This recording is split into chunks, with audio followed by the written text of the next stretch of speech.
All right. Hello and welcome to 25 Cents Video Game Podcast. I'm Chris. And I'm Nick. Each episode we'll be talking about the games we tried, other games we keep going back to, and what we think might be great games to check out if you've got kids. And you can find us wherever you listen to podcasts, of course, or on the web at Goodstuff.fm.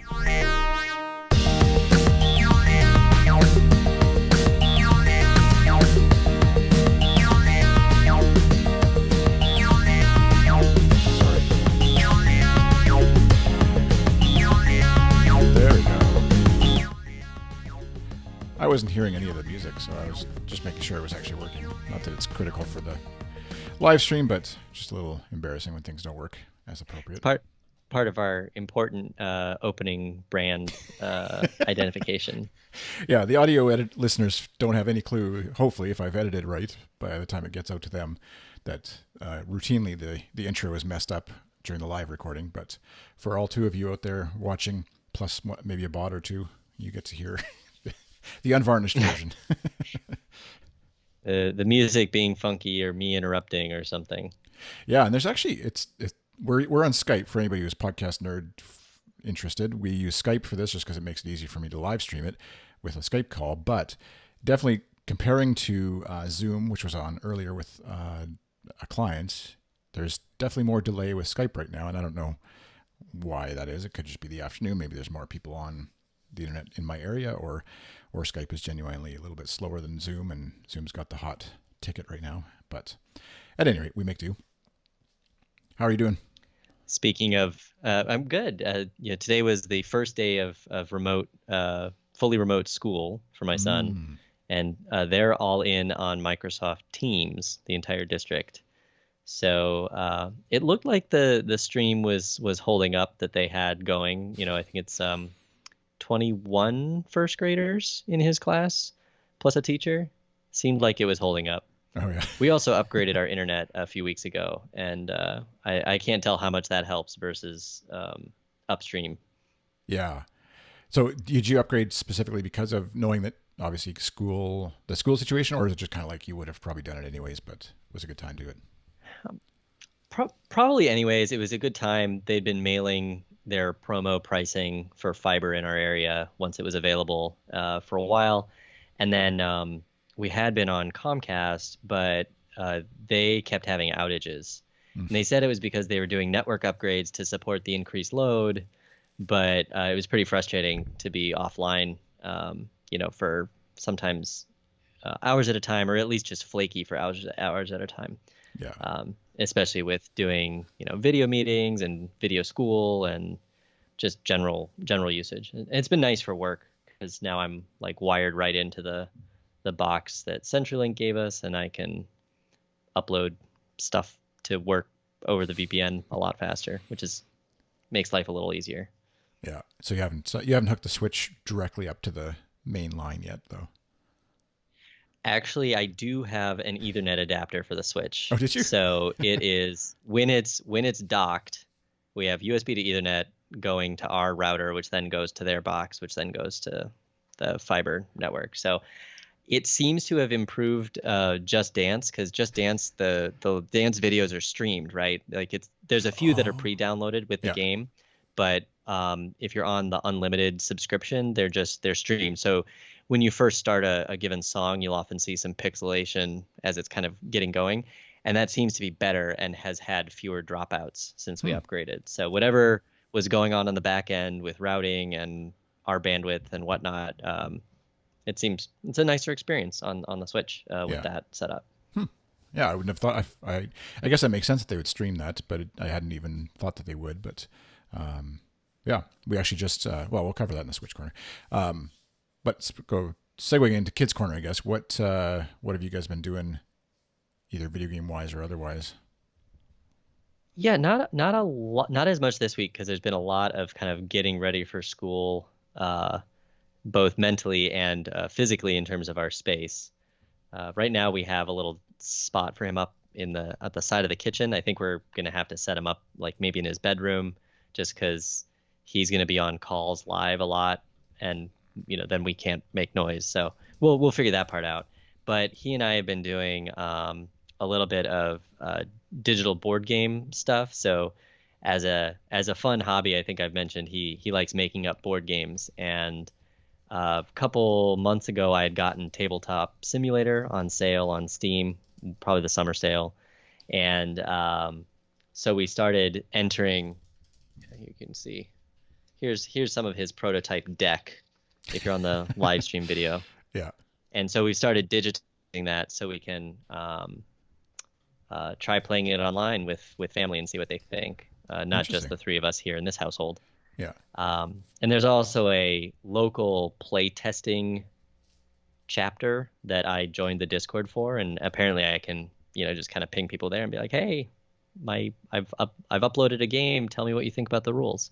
So that might be kind of a fun thing to. He's interested in game design, so that's what we've been doing, and played some other games digitally recently with family.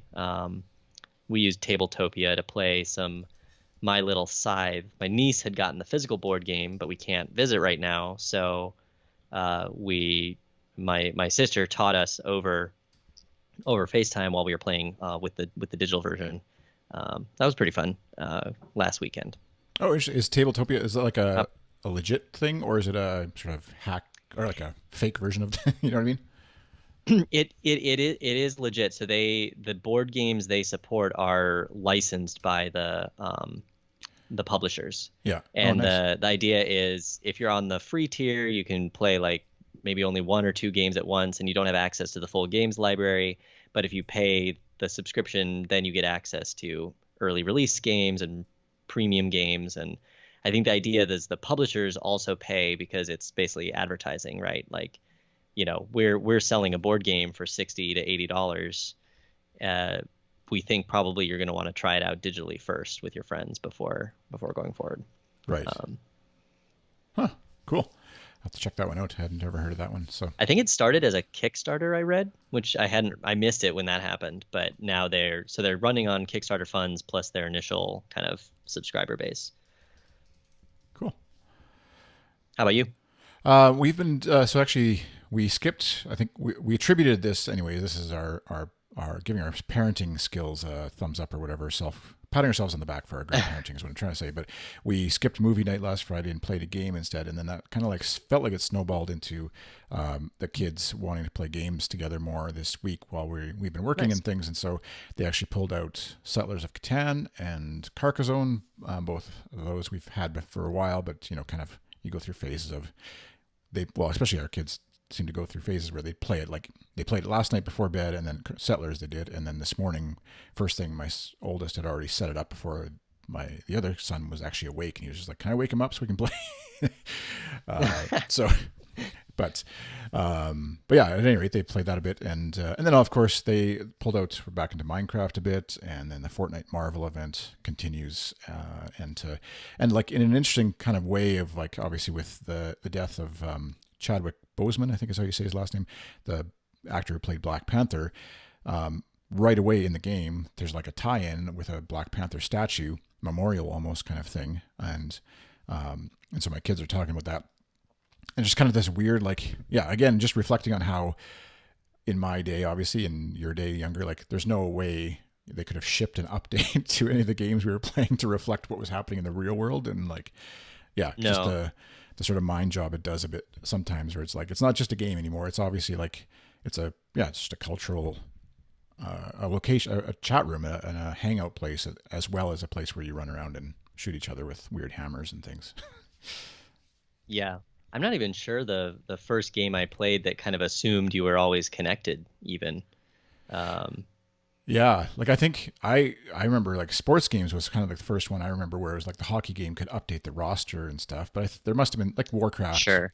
certainly would have been before that, where like at least LAN play. But I'm trying to remember what the first like online internet game that like actually reflected the in-game stuff. Because I remember hockey games all of a sudden like the advertising on the boards would change because relative to being I was in Canada obviously and someone in the States wouldn't probably have gotten Tim Hortons ads, I'm assuming, as the same way I did, reflected on the ice and stuff Oh, like that. interesting. Yeah. So, but yeah, I imagine I'm missing, because I wasn't part of the era, like some old mud or something that was updating the text-based right. content, based on real world events Yeah. back in the day. I think the first game I played that was online was Command and Conquer on CD-ROM with modem direct dial.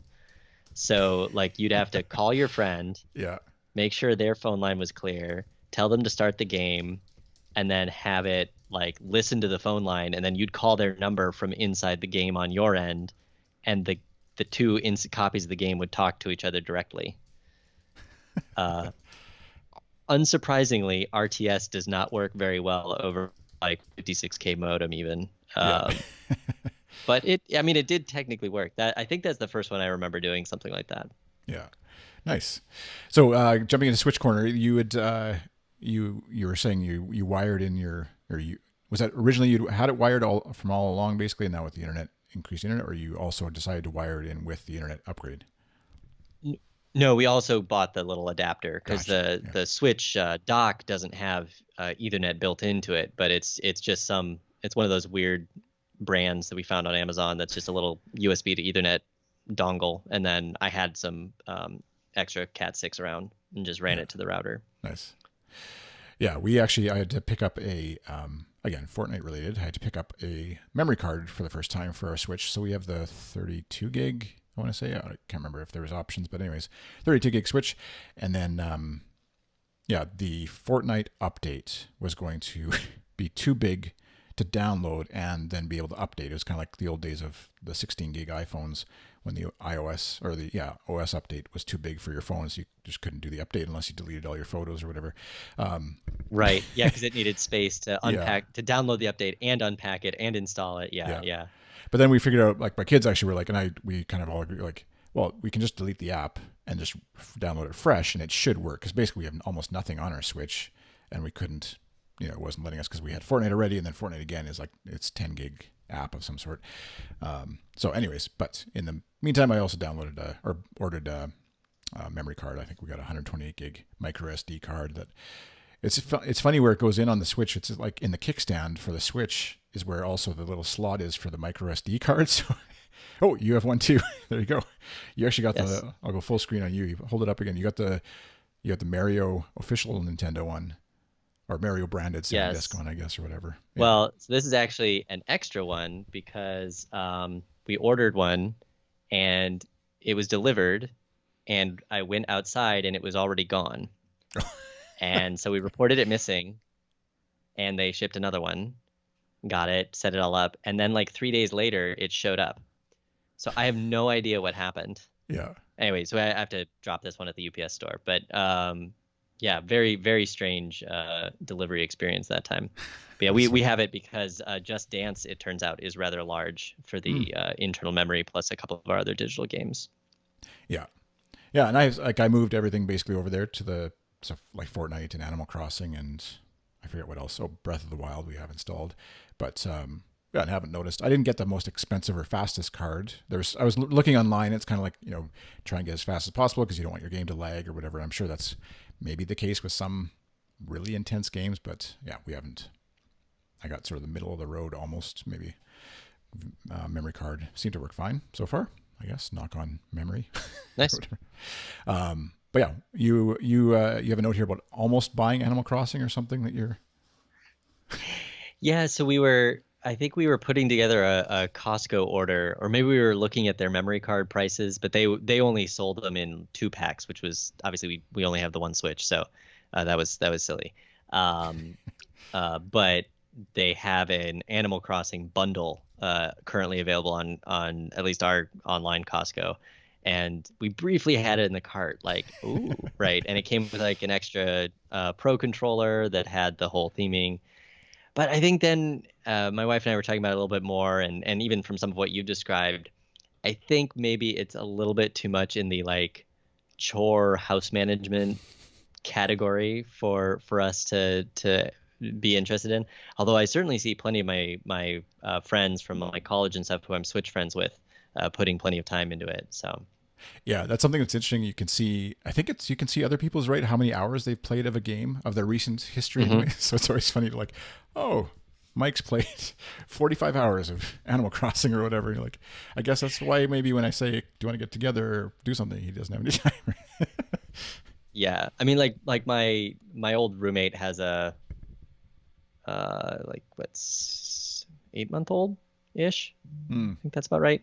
And a few months ago, he was putting a lot of time in, and I have to imagine there was just kind of some Switch baby juggling going on at Yeah. strange hours, right? Oh, for sure. Yeah. Yeah, definitely. And that's where like it is.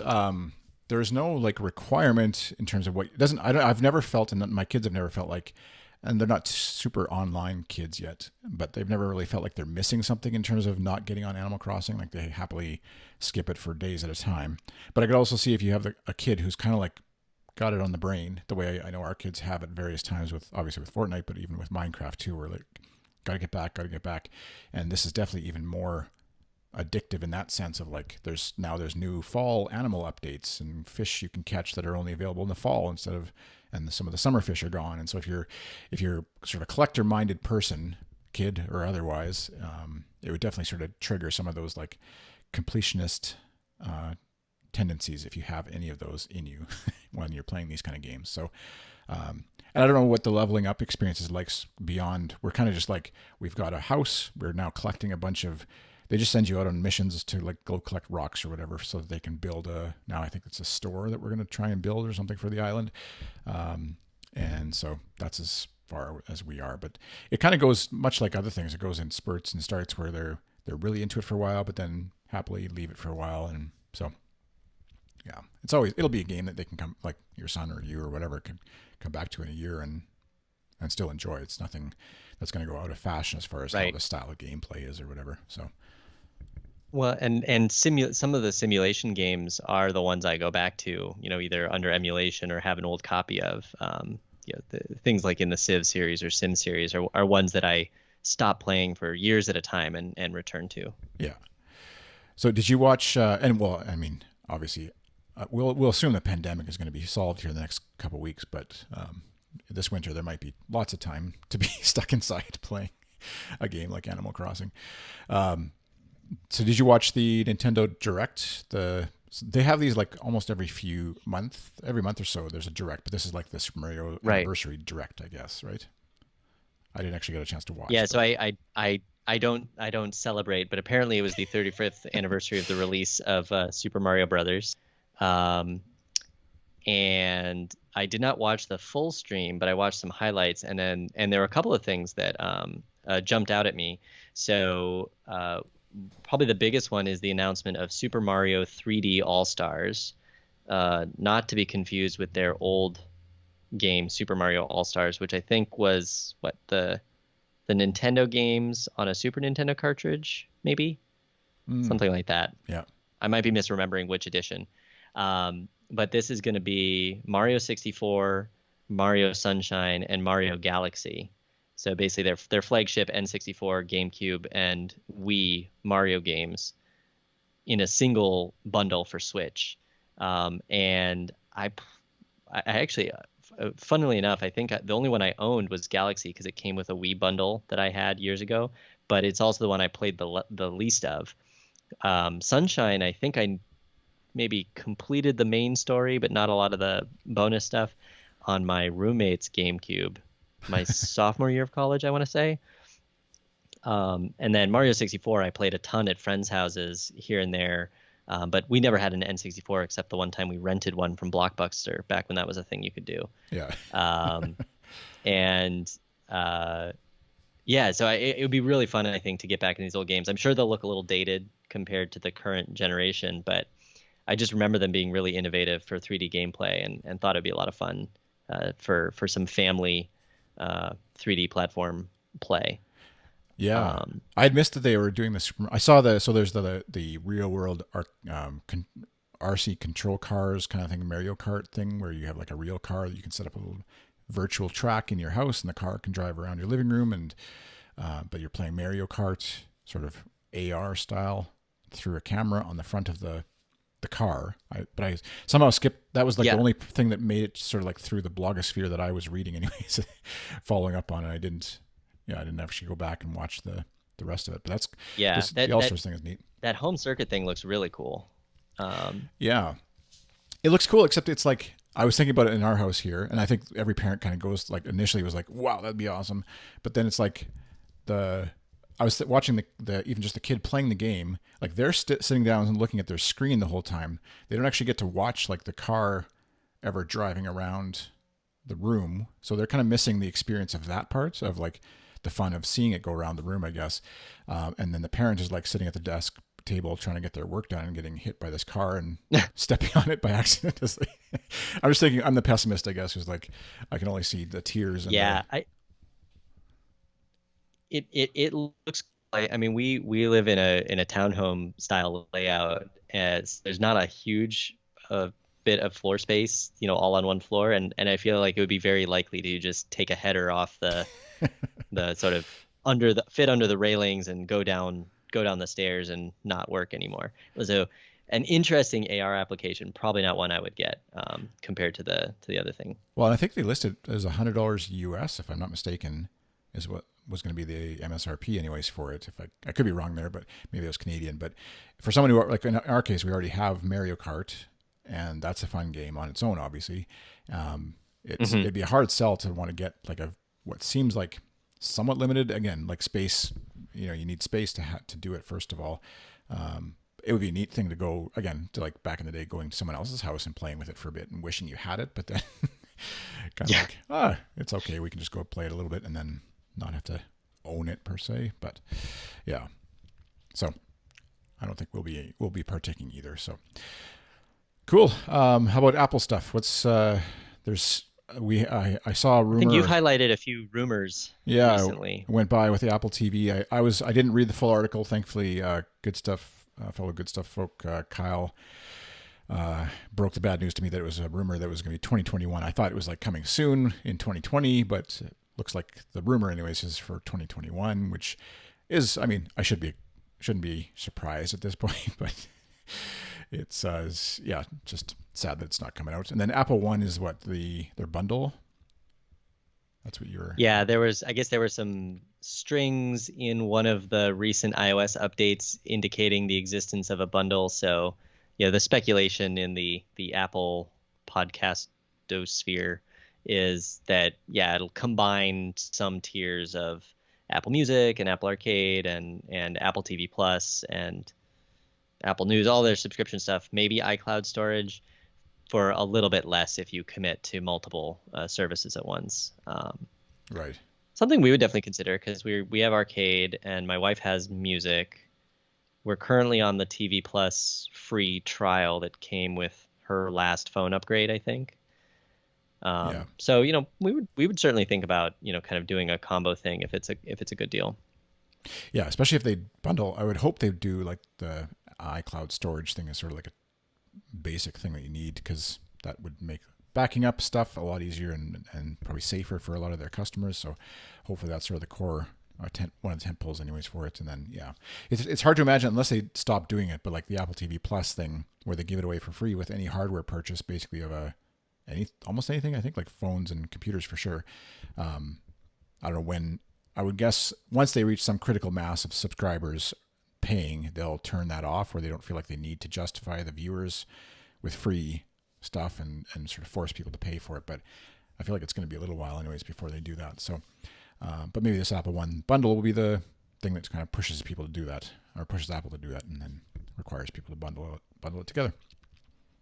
So what games have you been playing? Yeah, I think the only concern I have, I think was highlighted on a recent episode of Clockwise, is that if you only have a few of the services activated, like every time you use one of those, you'll get some banner or notification from Apple on your Apple device that you should sign up for the other things. And that feels icky and not really, it's not a very Apple experience the way I have it in my head, especially the way they tend to do, less and less advertising and locking down privacy and stuff, but they get to cross promote their products all the time. That would be a little iffy. Yeah, the modern Apple definitely has no problem doing a bit of that, like the pop-ups and the things that they otherwise slap other people's wrists for doing. So exactly. Anyways, speaking of Costco. Costco had a deal, or no, Apple. Where was it? Apple actually had a refurbished deal on Apple TVs, the 64 gig ones, I think, that were actually cheaper than the 32 gig new. And it was like $199 or $190 Canadian. I forget. I always mix up the US Canadian pricing and can't remember which one is the good deal. But but I had it like tempted to order, and I was like, but I know as soon as I do, it's the new one's going to come out. So I just was like, try to be a good patient waiter. And then by the time I kind of waffled enough, I went back and refreshed, and it was gone. So no more refurb. Yeah. But if you're looking at, like, by the way, like for Apple nerds out there, if you're not aware, you can go on the Apple Store online, and there's a way down at the bottom, you can go to the refurb and clearance section, and you can often find good deals on iPods, iPhone, well, not iPods anymore, I guess, but iPads and Mac computers in general that are a couple months or a couple years old, and but still with a brand new 1 year warranty kind of thing. So, anyways, what games did you play? Apple TV, Apple Arcade stuff this lately? Yeah. So I definitely am also, as said before, waiting for that TV platform to come for some arcade play, I think. Um, but we briefly tried Little Orpheus, which is pretty surprisingly nice 3D graphics, but just a 2D platformer, but with really nice 3D graphics, with some interesting cover mechanics, at least in the levels we tried. But I was playing with my son, and the big dinosaur that kind of follows you through the level and almost eats you a bunch. It's like a T-Rex type. Was a little too scary for him, so we stopped. And then separately, the setting is it's this like Cold War underground expedition gone wrong, finding the land of the lost or something like that, kind of thing. I think he just didn't have any context for the theming and styling of the game, so we dropped that one. I might revisit it myself later, but not at this time. The one I was really thinking about talking about, I actually finished a couple weeks ago, but it was during our hiatus, and I wanted to save some time to talk about it. Was Creaks. So this is from Amanita again, who've done Machinarium and these other games we've mentioned, and that one we tried a few episodes ago. I'd have to look up the episode number, which I failed to put in the notes. It's a really nice puzzle platformer. Again, that beautiful hand-drawn art style. But the premise is basically you get woken up, and you're this guy, and you kind of explore this little crawl space in your home, and it leads to this entire like weird ramshackle underground mansion that's all underneath the world. And the core mechanic is there's dangerous things, there's various monsters and stuff that can get you, but if a light's shining on them, they just look like furniture, right? So it's like, is it real or imagined, right? And so the puzzle is using lighting strategically to navigate, through the levels and through this greater house. And each little scene is pretty small and nice and short. The puzzle difficulty is pretty good. There were a couple I got stuck on, and I had to check. I had to look up a solution, which these days seems to be like you have to find someone who's just recorded a stream of them playing Yeah. and like jump to the part where they beat the level you were on, and then watch what they did and then try to do it. I really miss just ASCII walkthrough guides for games where you can just like scroll down to the level you're stuck on and read what to do. But that's maybe just more my style. It's a more dated style. It uses sound and music really nicely. So I would say this is one of my favorite games on arcade so far that I've tried. Just really, really well done setting. I think the total play time was, again, around that 3 or 4 hour mark probably that I put into it, spread out over several short sessions. And the way it wrapped up at the ending was not what I expected, given what the game seemed to be building up to, which I appreciated. There was a neat twist kind of at the ending. It looks like there's some replayability in terms of going after different hidden achievements, beating certain levels in certain ways or faster or whatnot. But I finished it. I enjoyed it. I don't think I would necessarily revisit it. But yeah, it's one of those sort of artful games we keep coming back to that seem like would not have had a very big audience without Apple Arcade, because they would have had to charge, $5+ Probably wouldn't have gotten a lot of traction on the store. Maybe wouldn't have even taken the risk to build it. But with Apple backing, you can like, oh yeah, we can create this really beautiful, contained single player experience. Yeah, Pilgrims, by the way, is the other game that we had played, and that's episode 9 of 25 Cents if you want to find it in your podcast player. But yeah, I love I'm kind of like enjoying the fact that I'm doing this podcast, even though I don't have Apple Arcade right now, because there's actually like a whole library of games now that I'm like, oh yeah, I'll go back to that one for sure if I subscribe for a month. And kind of like almost like banking a whole library of games that I'll could binge in a month. You know, if again Blizzard hits, quarantine is still in effect, and kids are somewhere else somehow, and I have a day to just binge games. I don't know when that'll happen, but all those three things have to align. But yeah, definitely it just visually knowing how much I love playing Pilgrims through as far as I did, and having the same company actually come out with a very similar kind of style aesthetic game, which obviously seems like sort of their thing. Would be a lot of fun to play. You mentioned something in there I saw, it closes if you switch apps. So if you're like switch out of the app, it sort of shuts down and restarts or something. Yeah, I ran into that. I don't know if that's been fixed in an update, but yeah, so like if you switched over, like touch a notification or switched over to another app and then switch back, you'd start back at the loading screen. And I mean, the autosave is very frequent, so you wouldn't really lose progress. You just have to wait for the game to load. So that was a little odd. I don't know if that was something they've since fixed. This was over a month ago now. Okay. But just that was really the only negative of the experience. Right. The other thing that's cool is there are points in the game where you find like a little painting inside this mansion-like structure you're exploring, and it's a little mini game.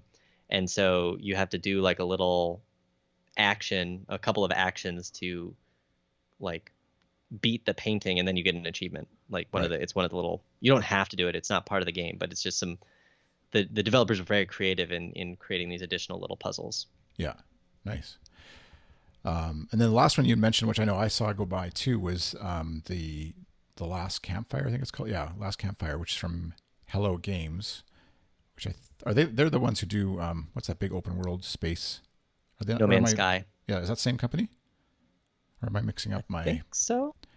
Survival, whatever games. I might. They've had if it is the same, if I'm thinking of the same company, here luckily there's the internet. We can answer this question live on air. Yeah, No Man's Sky. There's also, they had like what was I played with my kids on the Xbox, like a motorbike stuntman guy. Like Hello Games has this really eclectic. It's like, I played a demo of that. Yeah. Yeah, it was a lot of fun. Joe Danger it was called. I think it was on PC as well. But anyways, just like kind of a real eclectic group of different games they've made. And I know No Man's Sky is something where I just, much like World of Warcraft, where I would love it. I would dive into it. I would lose hours, days, months of my life to it if I just went into it and didn't come out. And so that's part of the reason why I just can't go into it, because I know I won't come out. But anyways, back to the Last Campfire. It visually looks really good, as always with a lot of the games. And kind of that, almost like what we were just talking about with like Samaros and Machinera, like that kind of game style with sort of these weird characters, but then a bit of almost looks like the puzzling style of what's that one where like it's really popular iOS game a couple of years ago, where you sort of flip the world sideways. Anyways, I can't think of the name right now. Monument Valley, yeah. There was a couple of puzzles kind of thing that almost looked like that style, but then a beautiful by Us Two Games, which I think I was confusing Hello Games with briefly. Yeah. So, yeah, this is another one where I'll just put it on my list, because it's like, again, once the Apple TV comes out, Apple would be amazing to sit down with kids in the living room and play through and take turns doing levels and just watching the movie unfold as well that you're experiencing, because it looks visually, for anybody watching the live stream, I've got the trailer playing, but it looks amazing, and I'm sure visually or audibly, sound wise, is going to be really fun and interesting. And what were your thoughts on Last Campfire? Yeah, I think this is definitely one just based on the content and the style that I'll try playing with my son. And usually what we'll do is, I'll give him the controller. He's still pretty new to that style of game, and he'll kind of play until he gets stuck, and then he'll hand it back to me for help. And that's mostly how we've been doing that kind of puzzle or platformer game. Yeah. But yeah, that's one I'm excited about in the current slate of recent releases on Apple Arcade. So you mentioned we haven't really touched on it as a category before, but PC gaming, like playing more. Obviously, arcade you can play on a Mac, but ignoring that for the moment. Yeah, the I'm trying to recognize your acronym there of STO. Oh, Shh. yes. My That was brain. more a note for me. Okay. I was going to mention something about Star Trek Online, but Oh, you gotcha. you had yeah. Gotcha. Uh, Yeah, no, I I I wrote. Go ahead. no, I was gonna say which actually that's a podcast tick I've noticed. I need to tell my clients not to do it. It was like I was gonna say when you like cut someone off and you come back because it's a really hard editing thing. So, anyways, I'll fix that in the post. I guess I'll have to fix myself saying that. But yeah, PC gaming is a thing I used to do a ton of. Went Mac, was happy and didn't really care because it was like Xbox is fine or whatever. This is like over a 10-year period kind of thing. But lately, every so often, it kind of is like rears its head of like, oh, it'd be fun to have a game again and or a PC gaming machine for Game X like that comes along and I have like a library of Steam games that I have gotten either as part of bundles or free that are all just Windows based and there's just like I'll never play them and that's not the end of the world but definitely there's my oldest is really into Fortnite. We kind of like half hatched a plan to maybe build a PC together and then but haven't gotten around to doing that and he's kind of thinking elsewhere with his money that he has for his part of it. But yeah, lately again, it's kind of like something triggered it. I forgot. Can't even remember what it was now. Which game? Fall Guys is actually, which is a horrible example of a game to justify building a whole PC for.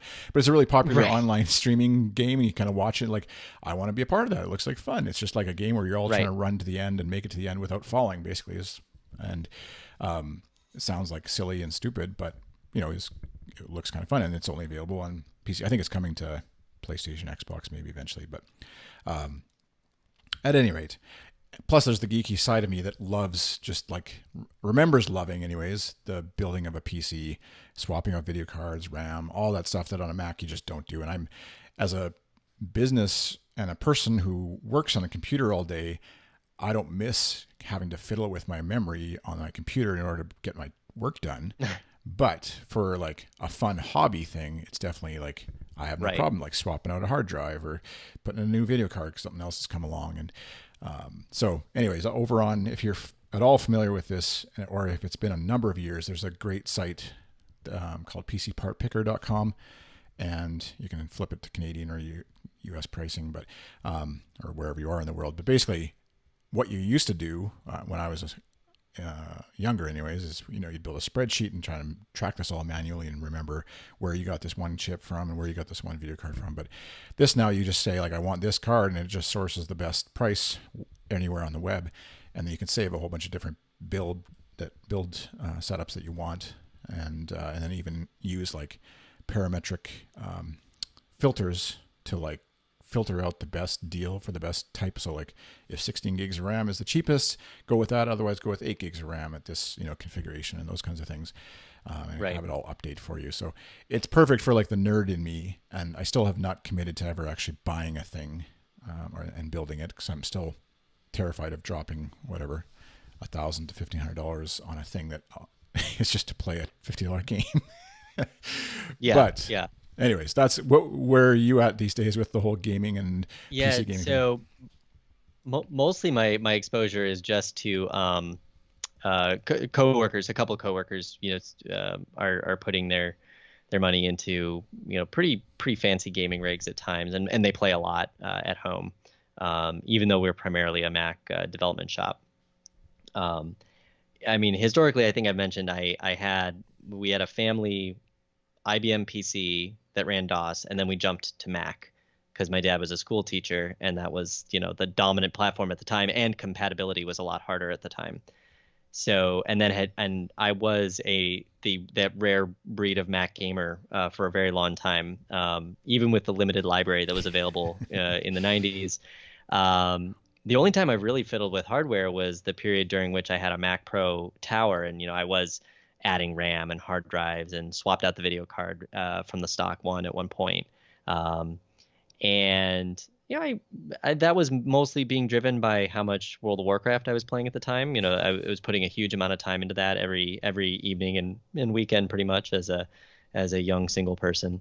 And that was a lot of my social time as well, both with people I knew and people online only. I do have Windows installed on this home iMac for boot camp, and there's a couple of Steam games I swap over to play. I don't think I had in like a year, probably since we'd moved here. Just there wasn't anything that had grabbed me, and I've been playing a ton of Apple Arcade, for example. But the other week I did try. I was like, oh, Star Trek Online. That was fun. I kind of want to see what's going on in there. And I'd gotten like a promo code for some new stuff in the game. I technically had a lifetime subscription at one point, but I think that went away when they went to free to play, and it got transferred between. It's operated by a different company now, right? Um, but in one of those transitions, they stopped developing their Mac client. So I did see that you could do it via Play on Mac, which is a wrapper around Wine, Right. which is Wine is not an emulator. It's one of those clever open source projects. And I had used that in the form of crossover gaming years ago. I think I played Portal that way originally before there was Portal for Mac. And it worked pretty well. But that's kind of about the limit of my PC gaming experience. And I think the main reason I don't see myself investing anytime soon, not that there aren't games that would interest me, but the fact that I don't generally have time to sit and play for long stretches. Whereas it seems like in the case of your eldest, you're more at the age range where it's now a thing you can do together. The games work out. It makes sense that you would actually both put in the amount of time to really invest, right?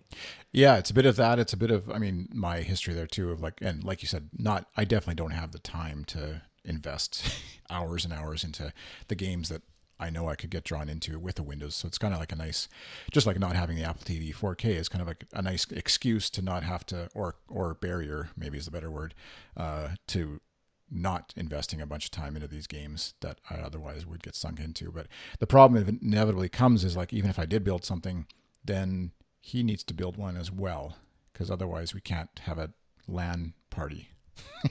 So, Right. and what else do you do with a Windows gaming machine if not have some sort of LAN party of some sort and stay up late playing StarCraft 2 or Warcraft 3 or whatever? Because otherwise, Exactly. what's the point? So, but yeah, it's like I can see it in my future. I know, like, anytime I sort of like use the internet as a guide, which obviously is a horrible thing to do, but any sort of thing that I put out in the world comes back with like, well, why wouldn't you? But it's hilarious looking at so I'll include the link to the PC part picker thing that I sort of put together, the latest version of that. But like the video card alone is like a $500 video card, and that's a good deal for the great, like one of the better video cards. And there's actually a bunch of new ones that were just announced, so I need to wait and update it. But you can tell me in the comments somewhere if there's a video card I should be looking at that I don't see. But like, yeah, it boggles my mind that like an Xbox One sells for $300 to $500. That's everything, and this tower would be $500 just for the video card alone.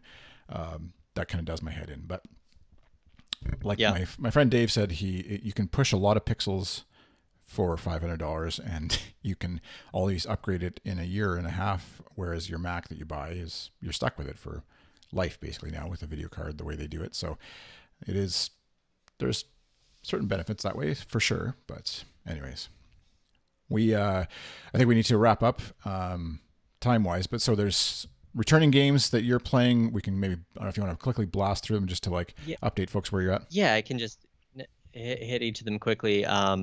So tried a new playthrough of Tale of Crows. I got stuck again. I contacted the developer on Twitter. They acknowledged there's an issue and actually asked for my save file because I guess they're trying to. There's something, it must be in the way the story branches where it just becomes impossible to advance in some rare case. So we'll help them with that. I saw there were some new grindstone levels, so obviously their success is allowing them to continue to develop that game. And I've been, as I mentioned, kind of touching Hearthstone again. There's a new expansion with some single player content that I played, and then I've been enjoying there's a newer Battlegrounds mode that is in beta. That's kind of a fun, like, progressive leveling up. You do a series of games, and it lets you play with cards that you wouldn't normally have in your collection unless you put a lot of money into the game, because it's a drafting based mechanic. That's basically what I've been up to. Right.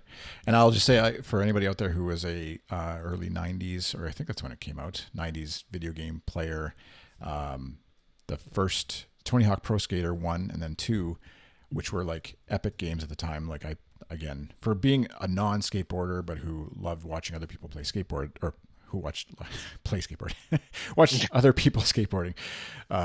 It was a game that I loved. I think it was on the PlayStation 1. I had it, but now they just reissued the first two games, repackaged them up as in new HD, new characters and stuff. But basically, the gameplay, where all the things were in the game, all that kind of stuff seems to be exactly the same. And I had just actually remembered today that my mom had given me Amazon money of all things, which isn't something normally she does, but usually it's just like a wad of cash for your birthday or whatever. But she actually bought me an Amazon card, and I was like, oh, I think that's a perfect birthday gift. So next Wednesday I'll be skating up like it's 1989 on my Xbox, hopefully, if all things go well. That sounds fun. Yeah, I never really got into any of those, the skateboarding. Actually, just sport games generally was not high on my list, because mostly I didn't have a console and was playing on what was available for Mac. Although I know I played a lot of, what was the snowboarding one? SSX Tricky. Yeah. On PS2. I played a lot of that in college. I think the Media Lounge had a copy of that. Oh, nice. Yeah.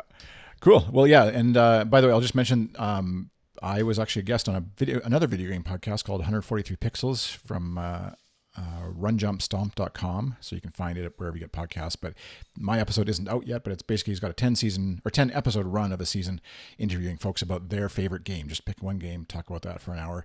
And actually I talked about NHL, the hockey games that I played. So I kind of cheated a little bit and talked about a bunch of games, but it's basically the same game. And so that should be coming out. I don't know when his release is, but he's got the preview out for the next season. So anchor.fm/143 is where you can find that. And yeah, I think we'll wrap it up. Thanks for listening to 25 Cents Video Game Arcade Podcast. You can find us. You can find me actually on Twitter at iChris. You can find me on Twitter and most everywhere else as Ultra Nerd. That's NURD. And you can find 25 Cents wherever you listen to podcasts, of course. Be sure to check out our Good Stuff Patreon, patreon.com/goodstuff. You can join us in the Discord, chat about all sorts of stuff like video games and beyond. Boxcars, I don't know, whatever, I forget what we've been talking about this week, but and health crises, of course, and all the fun stuff that is going on in the world. All right, thanks for listening. We'll see you next time. Bye. Bye.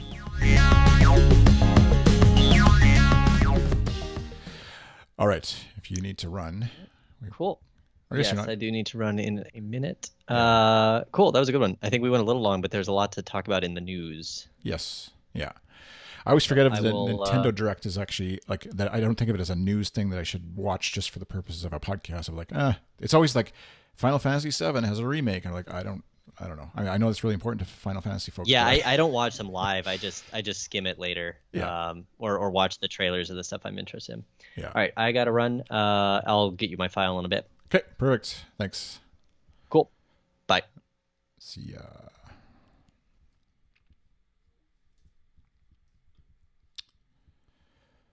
All right. Stream is over.